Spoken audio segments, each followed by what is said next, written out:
नमस्कार, मी सवी. जसं की मी तुम्हाला मागच्या व्हिडिओ सांगितलं होतं की मी जाणार आहे 10 दिवसाच्या कॅम्प. तर आपण बसनं निघालो होतो कॅम्पला. बसमध्ये मला एक छोटीशी मुलगी भेटली. इतकी गोंडस होती आणि तिथे गेलो. आम्हाला काही फोन अलाउड नव्हता. एक दिवस फोन दिला तर त्यामध्ये आम्ही गाणे वगैरे लावले, नाचलो, खूप एन्जॉय केला. काही काही तर वेडे चाळे करू करू आम्ही नाचलो, कारण की शेवटचा कॅम्प होता आमचा. त्यामुळे आम्हाला जेवढा एन्जॉय, जेवढा मज्जा, जेवढा आनंद घेता आला तेवढा आम्ही घेतला. लाईट बंद करून रात्री अंधाराचा नाचलो, कारण की मॅम ओरडत होत्या लाईट चालू असल्यावर. का आनंद घेतला. जायच्या दिवशी मन भरून अख्खा कॅम्पला बघून घेतलं. सगळं आमचं हे हॉस्टेल होतं मुलींचं. तिथे सगळे आम्ही खाली काही मुली होतो, आम्ही वरती होतो. मन भरून हॉस्टेलला बघितलं.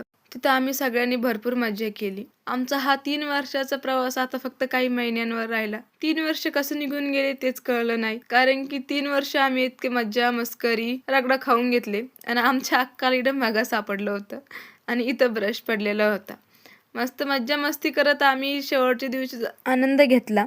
आणि आम्ही जे 3 वर्षामध्ये जेवढं अनुभवलंय ना, नॉर्मली एखादा स्टुडंट, मुलगी मुलगा हे आमच्यासारखं अनुभवू शकत नाही. कारण की तिथं जेवढं मज्जा करण्यासारखं, एन्जॉय करण्यासारखं होतं तेवढं आम्ही शिकलो पण. कारण की जी रायफल बाकी नॉर्मल मुलं लांबून बघू शकतात ती आम्ही हातात घेतली. तिला खोललं, जोडलं, वरून फायरिंग सुद्धा केली. आणि जायच्या वेळी आमच्या कॉलेजनी बस केलेली होती आमच्यासाठी. बसमध्ये आम्ही मज्जा मस्ती करत, हसत खेळत पूर्ण रास्ताभर आम्ही नाचलो, गाणे म्हटलो, एन्जॉय केला. आणि शेवटी हेच म्हणेल की 3 वर्षांचा प्रवास आमचा काही महिन्यांवर राहिला.